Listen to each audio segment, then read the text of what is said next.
everybody. Usiku mwema. That means good night. How are you?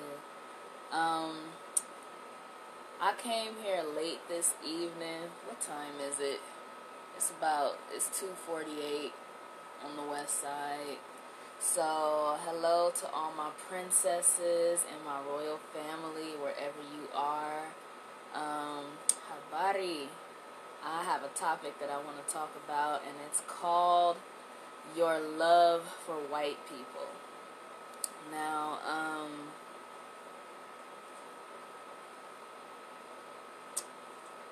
yeah, you might think that I'm a racist after this, but you need to understand what racism is. This is why I don't talk about this, is because people can't grasp the idea of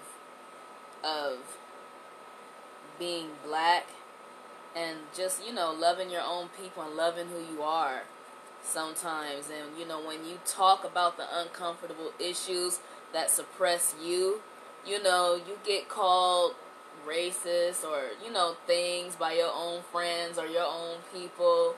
And we need to know what racism actually is. And it's a tool. Racism is not you just saying something. It's being able to control a group of people. So I could talk all I want. That's just called being prejudiced. But whatever. I'm just going to talk about it, And most truth speakers have to put a disclaimer,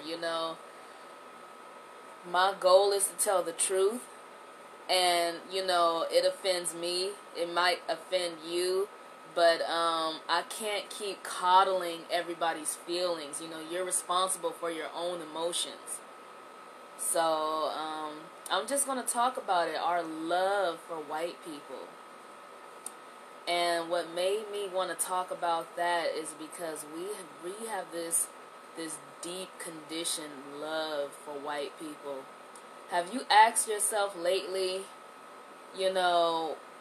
why do you defend them against me or against your own people?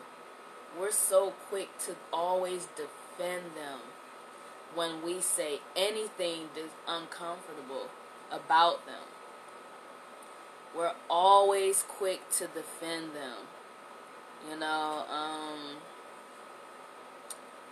The awakening is like a really great experience for us. It's bittersweet though, and it's beautiful, but it may cause some people to be jealous, and actually I can see that kind of wearing off, but it causes some people to be jealous or uncomfortable or whatever feelings they may have with it, but we're just getting back into feeling good about ourselves and being validated from within. A lot of us, especially us being divided by race, we're taught to be validated from without. And what I mean by that is like being validated. You can't be validated without a sub-race, without black people knowing that they're worthless. Without everybody understanding that they're worthless. Being validated from without, but we're validated from within. We don't have to think of another culture as being beneath us, and I think I can speak for black people when I say we're not interested in being put on a pedestal or people putting us on a pedestal or anything like that. We're not interested in reverse racism and treating people badly, but it's awkward for white people when you know who you are. It's awkward for them when you know your contributions to this society, when you know that you're responsible for language and mathematics and, bringing civilization to society, not the other way around, not them bringing it to you. And if you think about history, you know, I always get, iffy and, bite my tongue when I'm talking about historical facts, but I know what the fuck I'm talking about. They had something called the Laughing Barrel, and that's when, on the plantation, like, we really couldn't express ourselves. We really couldn't, and you gotta think about that. We couldn't express ourselves. We were so suppressed.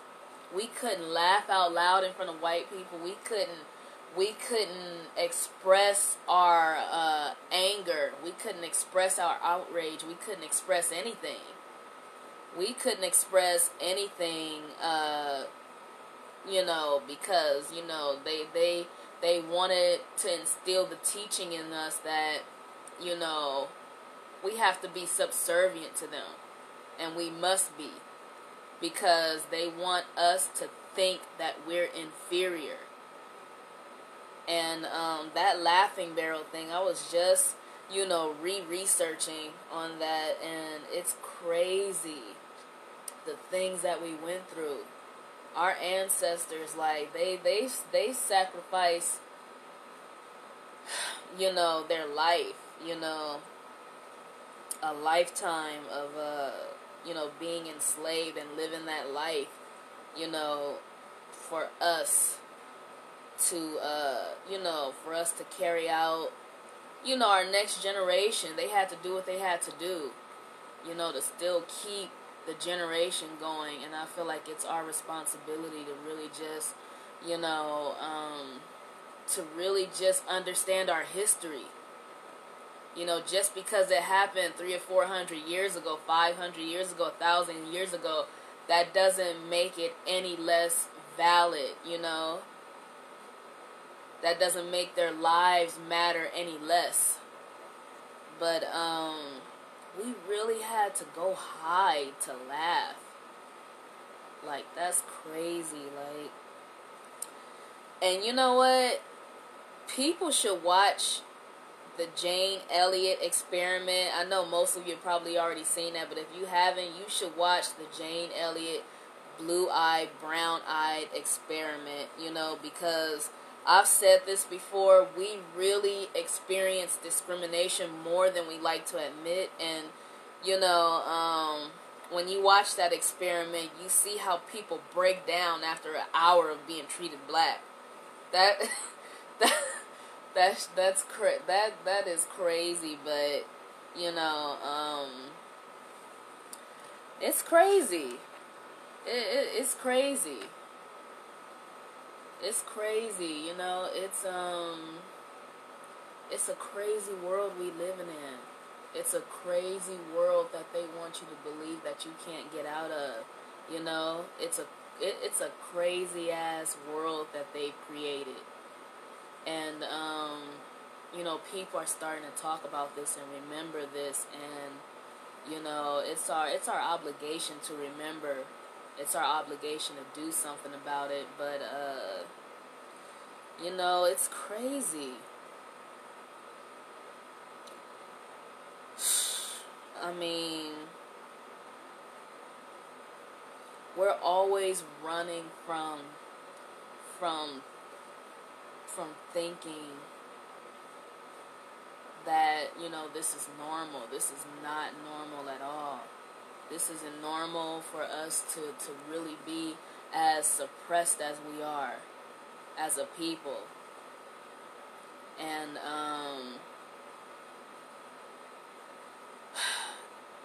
we still act like slaves. We don't read. We do what everybody suggests for us except, our own people. And we don't know our history like that. And I'm getting tired of defending people's emotions, like, it's crazy when we talk about this stuff, it's really frustrating sometimes. That's why I really have to not spend time trying to wake certain people up, like Christians, for example. I don't fuck with Christians that that can't think at all, that, when you talk about this stuff, they're like, oh, no, he's the God of my God, and he's the God of your God, and, they talk like that. Like, I can't deal with people like that. Only Christians who are kind of receptive, to understanding that you're African, and understanding that you're black, and understanding that you and your people went through slavery. Y'all went through it, You went through slavery, and you went through the oppression of having your original beliefs taken away from you and being replaced with Christianity. You actually went through that. And I can tell you for myself, I don't think I really discussed it in my last video, but when I had to wake up and really accept that fact that my people went through, a conversion by force.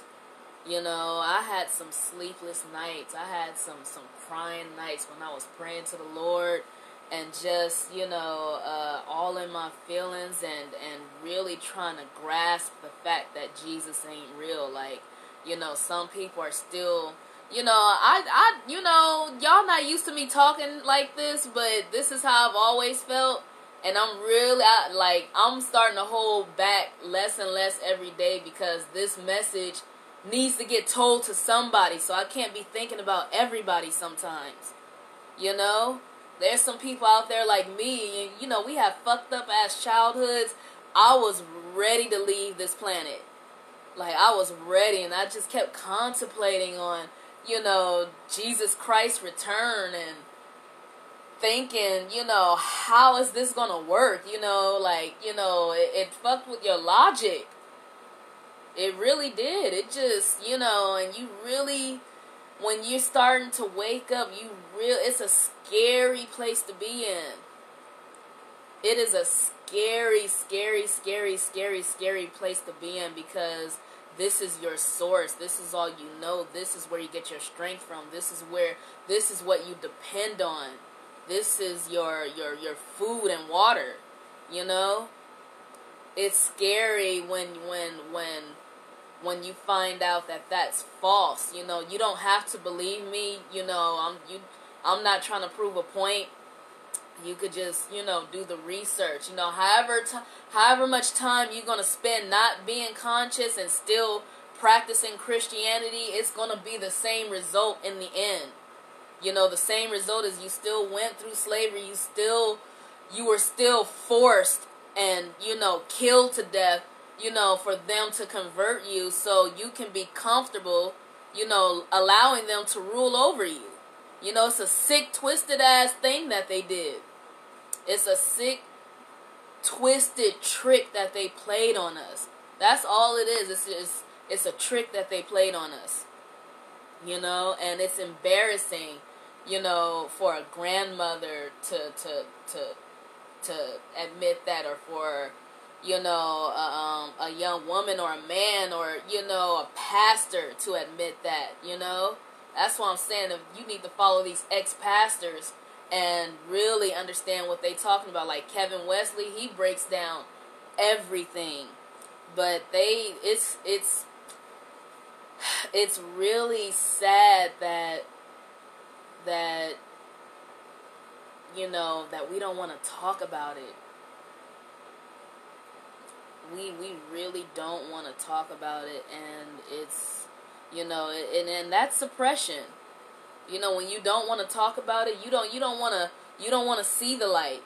You don't want to see it. You don't want to see that light shined upon your life and seeing what's you don't want to see the filthy truth.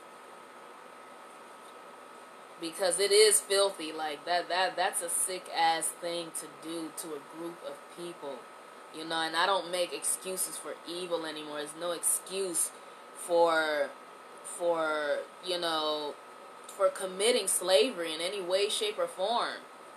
When you hear these cases and all these things, and they try to make up excuses, and they'll try to get They'll try to do anything to get you to believe that you deserve this. They'll get you to believe anything so that you can submit to you deserving this type of treatment, and you don't deserve it. You know, it's crazy. I remember when they had Nipsey Hussle's funeral, like, we could really chill that day. You saw niggas smoking blunts, niggas chilling, and, being themselves around fucking cops, who we hate. We don't like the police. Everybody knows that because, they're always patrolling us unjustly. And they're killing us, our men, our women, and our children. I don't want to keep having to see stories to wait to get furious to talk about this. That's why it may seem uncomfortable now when you really cruising through life and you're in a system of white supremacy, but you hear people talk about this and it really makes you uncomfortable. It's because we have to keep being aware until we get our total liberation back. It's crazy because the arm of white supremacy is like really nurturing yet violent. It's loving but vicious. It's forgiving yet it's deceitful. It's evil and relentless and unyielding to ensuring that you don't know who you are. We depend on white supremacy. We depend on voting. We depend on them. Because we really not dependent on ourselves. And I'm really sick of seeing y'all with these, you want to donate to these hospitals and stuff for your birthday. You don't know about medical apartheid. You don't know about, you don't know how they want to keep you sick. And, I'm just learning about this stuff. But, I knew about the Tuskegee experiment. But, every day is a good day to learn something new about your culture. And actually, you remember it. Because, when I'm talking about this stuff, you know it.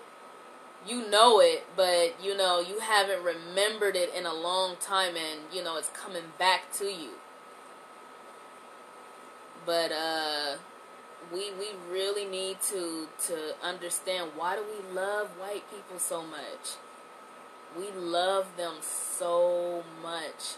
Like, we would really defend them. Like, when we talk about this stuff, it's too much for a lot of black people who don't practice being black, who don't practice studying and, trying to get conscious. It's too much for them. It's too much, It's too much. And a lot of people who do study the system, when you're having conversations with other people, obviously we're throwing opinions back and forth, but, some people have some great opinions because they're based on facts. And, when we talk about that, other people get defensive and, they start finding reasons, to validate,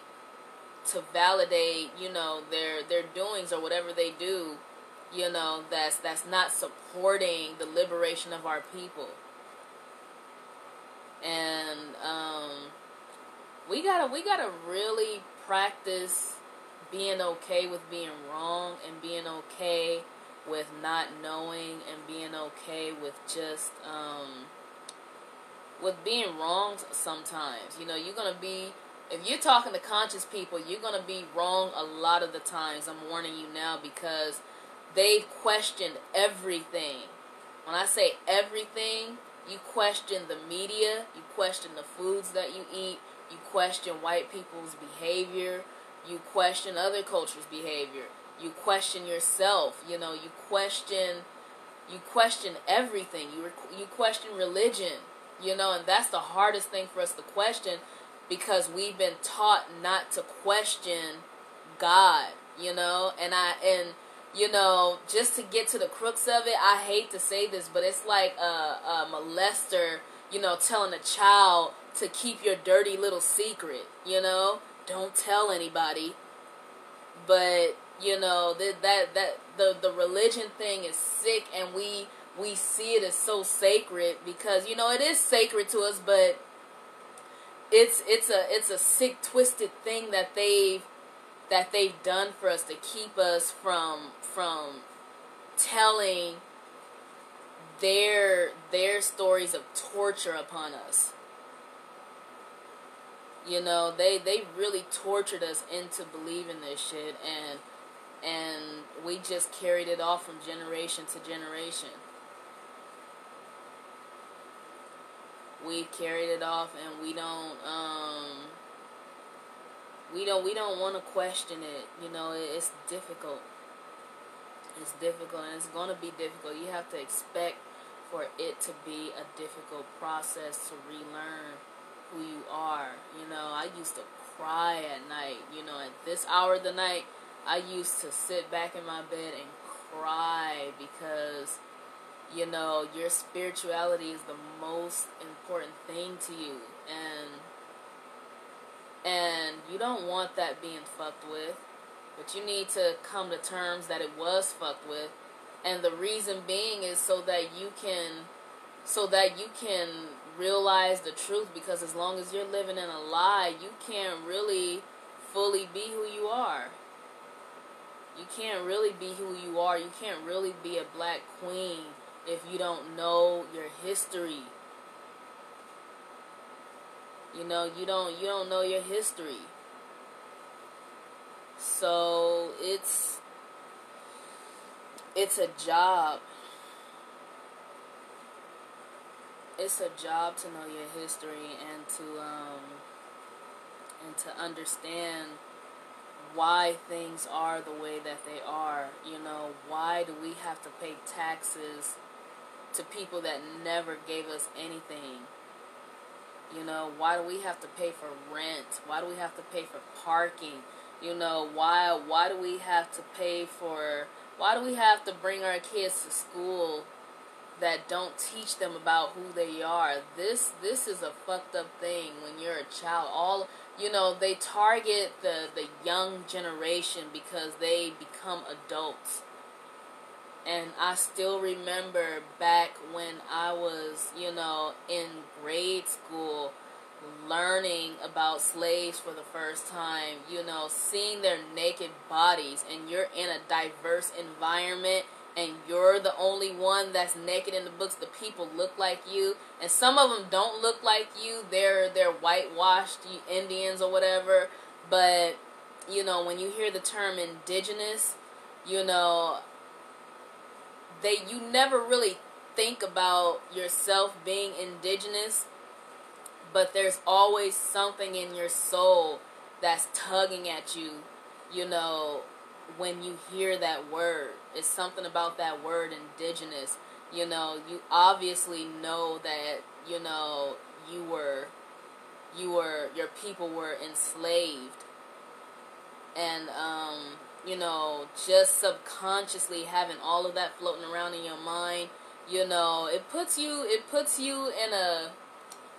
in a stagnant position as black people. You can't really go above and beyond. You can't really do the things that you want to do. You can't really live out your best life like other cultures do, because it's easy for them, because they're white looking, first of all, and because they're not, they didn't grow up with the mindset, because they're not black, so they don't grow up with that struggle mindset, and it's crazy the things that we have to go through being black. Like, that's why I'm really for learning what we practiced prior to slavery, because it's important. If you don't think it's important, that's exactly where the system wants you to be. They want you to not think that it's important. They want to keep you in Christianity. They want to keep you believing in Christ. You know, they want to keep you in Christianity because it teaches you how to depend on the God outside of you. It don't teach you how to depend on yourself.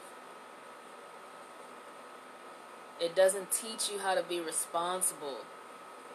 It just teaches you that you can sin and that you are a sinner and that you can be forgiven. They don't teach you that you can make it right yourself and forgive yourself and keep moving. You know, they don't teach you those things. They just don't. They don't teach you all of that stuff. So, and you know, when we're talking about this conversation, I know that we're black and we do live in a diverse environment. And, you know, even at the end of this conversation, you know, we all have to go to work tomorrow and go out into the world tomorrow and really coexist with other people. You know, I'm just going to speak on this. This is just my opinion. I'm going to stay on code no matter what. But just for the sake of this conversation, if you know white people, you know, and some nice white people, it's okay to be gracious of their kindness, you know? You know, but you can't wait on them. As a group, you can't wait on them. You have to depend on your group to get you out of here. You can't depend on them.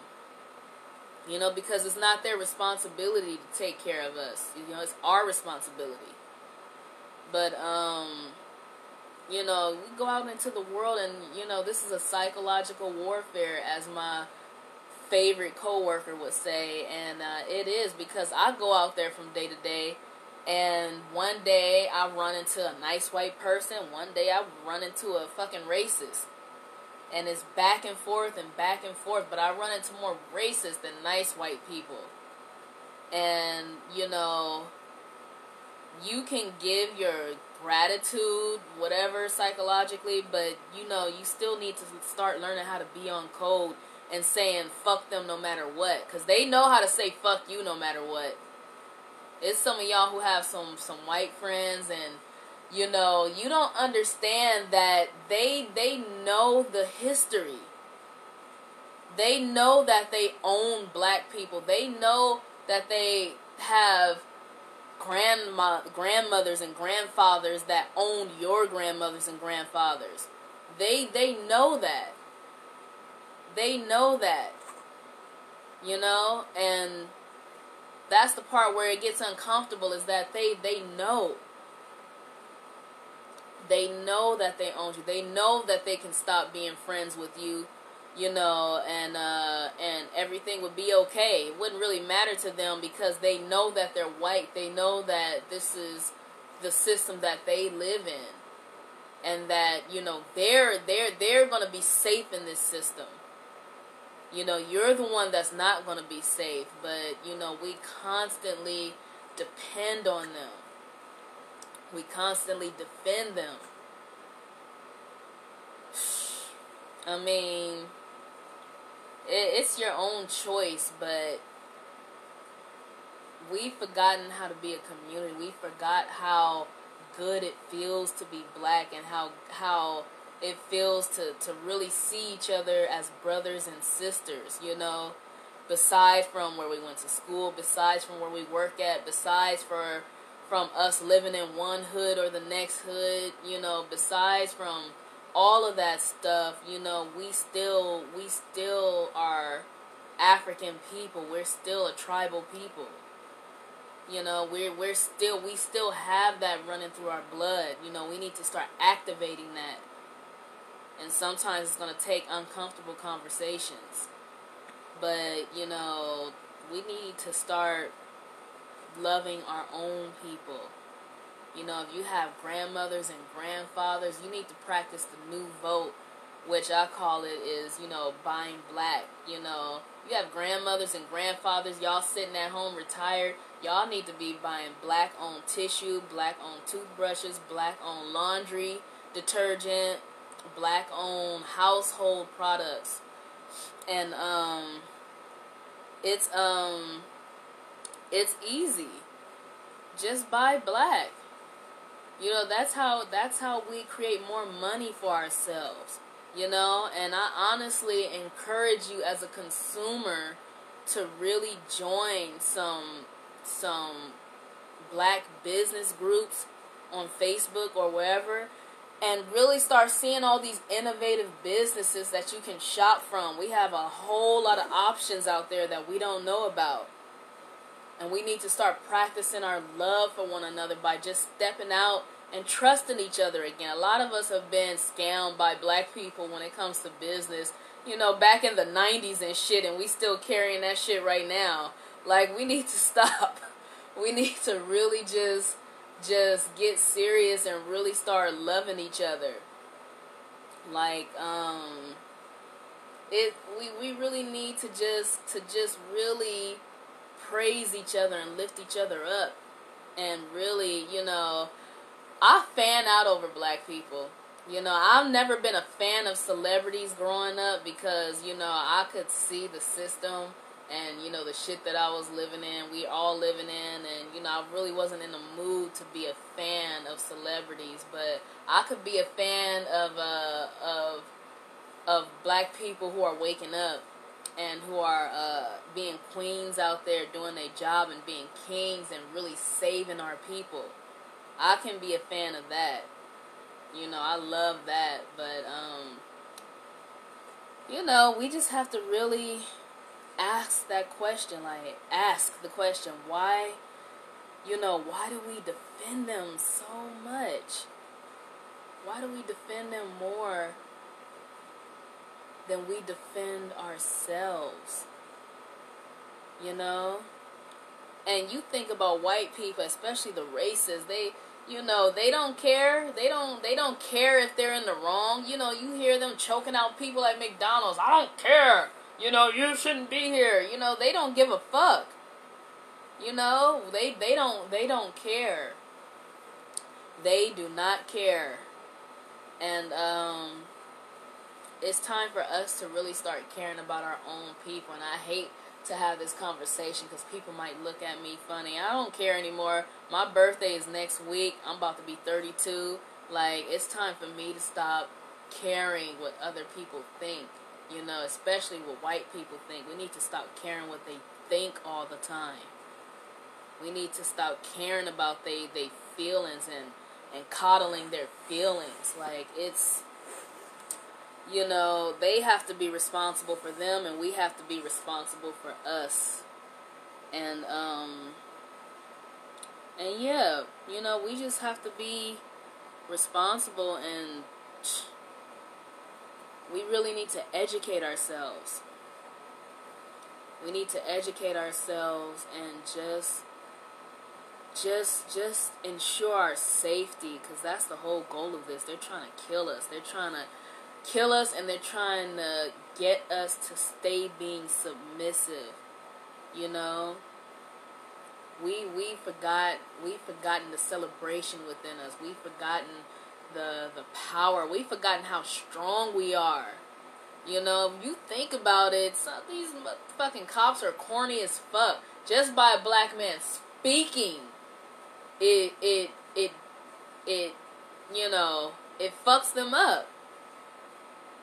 We need to really start expressing our anger. It's okay to express your anger. It's okay to galvanize in a group and do something about it. It's okay to really march forward and go for your justice, no matter what it takes, because you're ensuring the justice of your future children.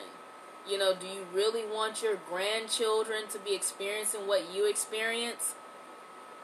And if you don't know that we are at war, you know, ever since the Trayvon Martin thing went down, that's when I realized, like, this means war. For them to keep killing our kids and getting away with it, this means war. Like, we have to do something about it. You know, you don't want that for your future generations. That's not gonna work. You know, think about how you feel. You know, think about how your ancestors felt. We really need to start loving each other more than we love everybody else. And that's not a selfish thing. It's always selfish when it comes to black people. Or not selfish, you know, for lack of a better word. It's always something wrong with it when black people love ourselves. It's like being an individual. You have to love yourself before you love anyone else in a relationship. You have to love yourself before you love anyone. As a people, you have to love yourself before you love another race. And it's okay to do that with any other race. What's not okay is to raid and rape one race for their belongings and to enslave them and to commit these vile acts. Like that's not okay. And to keep you convinced that it's okay, that's not cool. And to keep you really under a religion that is so detrimental. You know, I can't even begin to talk about that right now because, you know, a lot of people aren't ready for that conversation, but it's very detrimental to really, you know, we knew that God was white first before we knew he was black. No matter how many excuses you want to give, we knew he was white first. That's the goal. That's what they want. That's you know, it's a to me it's sick. I'm sorry, that shit is sick as fuck. It's sick as fuck to just force somebody into a religion, your spirituality, your beliefs. That is sick as hell. It's sick and you know, it's not acceptable. It's that shit is sick. Like, that's all I can say for it. Like, how fucking cruel is that? You know, and it's so bad because it took you away from the thing that made you powerful. It took you away from your own identity.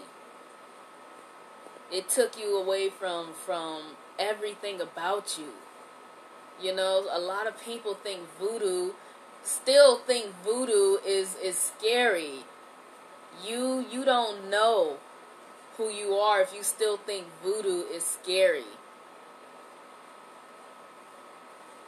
They use voodoo to defeat the slave masters. And it worked. So they had to use that against you.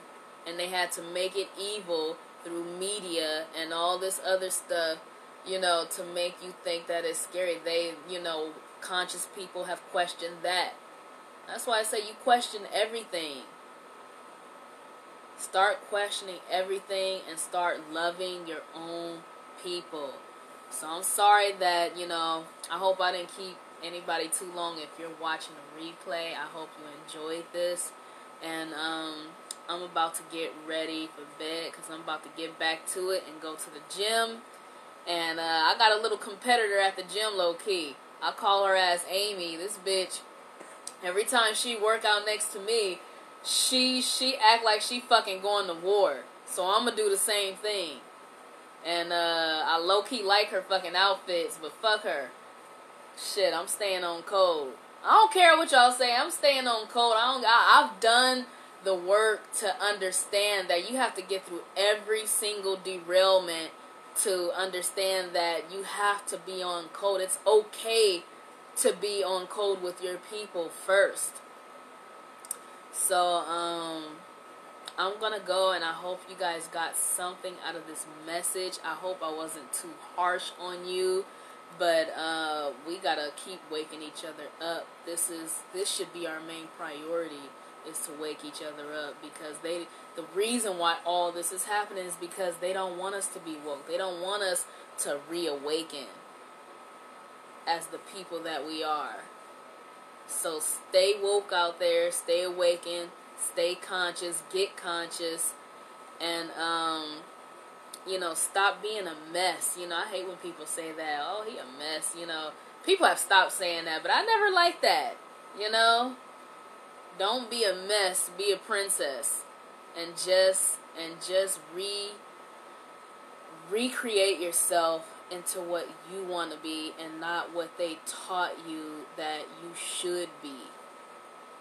Okay, so I'm gonna see you later. Usiku mwema and lala unono. Usiku mwema means good night, and lala unono means sleep comfortably.